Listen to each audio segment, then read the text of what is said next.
My never say ma PENDREAM TV. PENDREAM TV there osia dem yopo. I'm actually quite surprised that we are having this conversation, especially surrounding a name. Because even if you go back into the genesis of this conversation and even where this name Ameri is coming from. I mean, what's Ameri itself? Ameri itself really, in the larger scheme of things, it was basically like a middleman entity that was used to procure, I mean, stuff that we could have even done directly as a people. And at the time, you are the energy ministry. You're actually a spokesperson, and you understand exactly what I'm saying. Now, 10 years down the line or even more, even that, the very basis for that agreement has actually changed. As we speak now, who owns those gas turbines? Those gas turbines are owned by the state. It's owned by Ghana.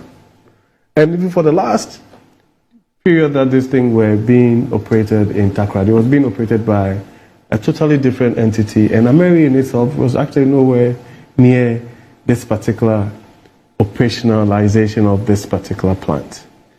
And then it becomes very necessary that with the increase in population and in terms of how densely populated the middle belt is, we need to be able to find a way of democratizing how we distribute our energy and decide that we need to relocate this particular plant into the region so that it will serve the purpose of supporting the people within that middle belt. I mean, honestly speaking, sometimes I struggle to understand the rationale behind some of the conversations that we have. I mean, for me, maybe we could have even used this platform to have a more comprehensive discussion on what is the way forward for us as a people when it comes to our energy needs going into the future. And then you can, as a political party on the side of the NDC, say that, okay, this is what we feel that we should do to forestall some of the challenges that in the last 15, 20 years, perennially, every 2-3 years, we seem to find ourselves with some kind of energy crisis. Then the people who will be watching us, who will be listening to us, will think that, well, as two main political parties, we are being progressive, we're elevating the discourse, because as far as people are concerned, it doesn't matter what the name is Ameri, KT, this, that. As far as the ordinary folk is concerned, they want their lives on. And so then that would dovetail into what we as a political party, what even the MPP flag bearer is proposing to be his vision for the energy sector.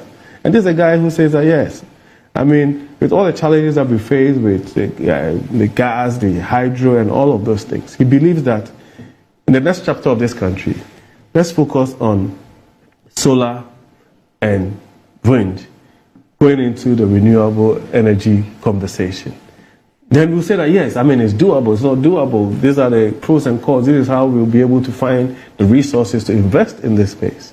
And this is how it's going to support our conversation around the environment and making sure that when it comes to the whole conversation about the natural gas and all of these things that we all know that actually impact the environment negatively. Then even young people who will be listening to us, who are actually probably going to vote for the very first time, or who are even conscious about energy and the environment and how it would impact their futures, would think that we are doing something important as two major political parties. Otherwise, to be honest with you, if there are any challenges with either the procurement that was involved and the processes that you took into arriving at who should do that and all that, as a member of parliament and as a member of even the energy committee, I'm sure that you can find ways of actually making sure that whoever is responsible for this is actually brought to parliament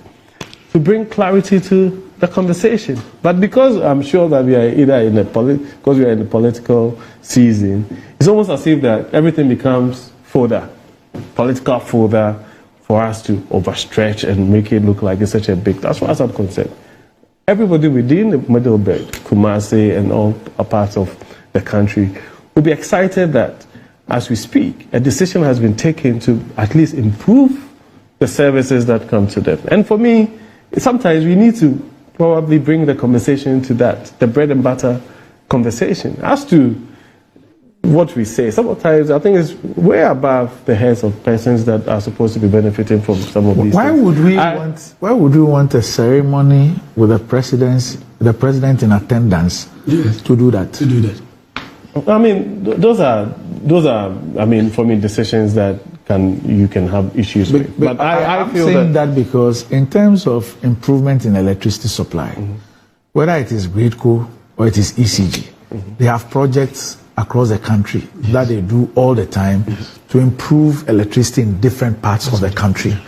Now, what is it about this one that we're going to have a function, we have seen the flyers, a function with the president in attendance to come and do that?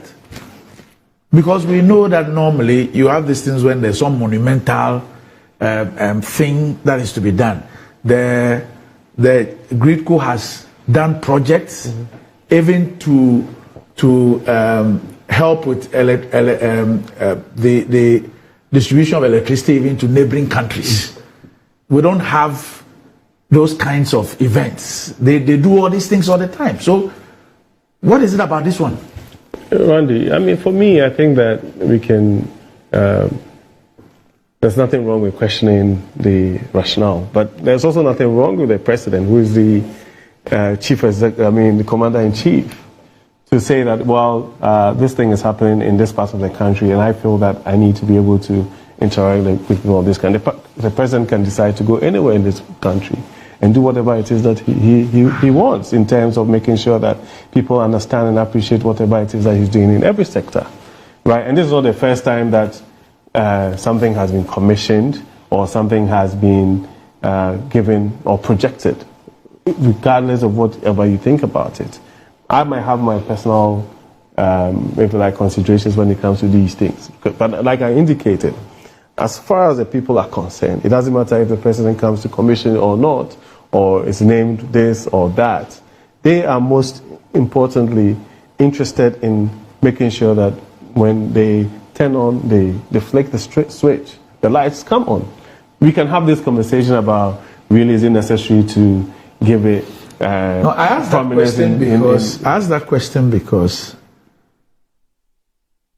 I get the impression that there is a certain pretense about a political value, especially in an election year, with something like this. Because one, if you own plants, you own the plants, there was a BOT. You even forget about whatever anybody said about it. You own a plant. The BOT said that after 5 years, it becomes yours. It's become yours. You own it. You have 10 units of it. Each one is 25 megawatts. You decide that to improve electricity supply in the Middle Belt, because we have a growing consumption, I will take 6 out of these 10 and then go locate them somewhere else to improve electricity supply. That would be something routine to be done. So why would we want to have this fanfare with even a naming of it? It suggests that there is some value in renaming it, in making it a big issue, in having the president commission it. There must be some value. Otherwise, I have signed a contract. It's a BOT. The 5 years has lapsed. I own it. I've owned it. In fact, we've owned it from 2019. Yes. So we've owned the thing for about 5 years. Since it was signed, we've owned it for about 5 years. They are there, 10 of them.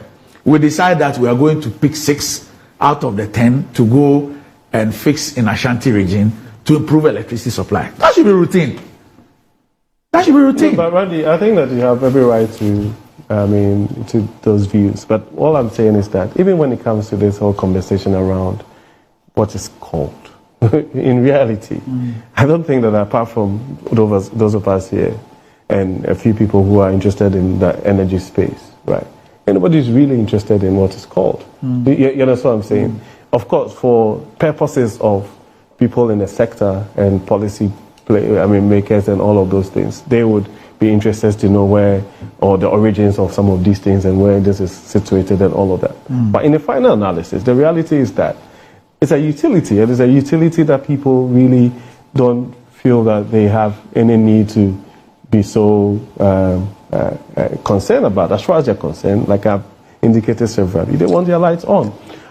When you sort of try to say that there's some kind of political leverage or some kind of mileage that would come out of it, yes, I mean, I'm sure that you can always nitpick and, I mean, do these things. But as far as I'm concerned, that's also the reason why the NDC are probably a bit jittery about it. You understand? So it's almost as if that we are all, if I'm being very honest, and I like to be objective on this conversation, because apart from that, really, I don't really see the big deal in this conversation. I'm not PENDREAM TV. Now, so far so good. Say open online portal le Ghana. Nipa share, nipa follow, nipa comment here. To my best of knowledge, without any biases, PENDREAM TV.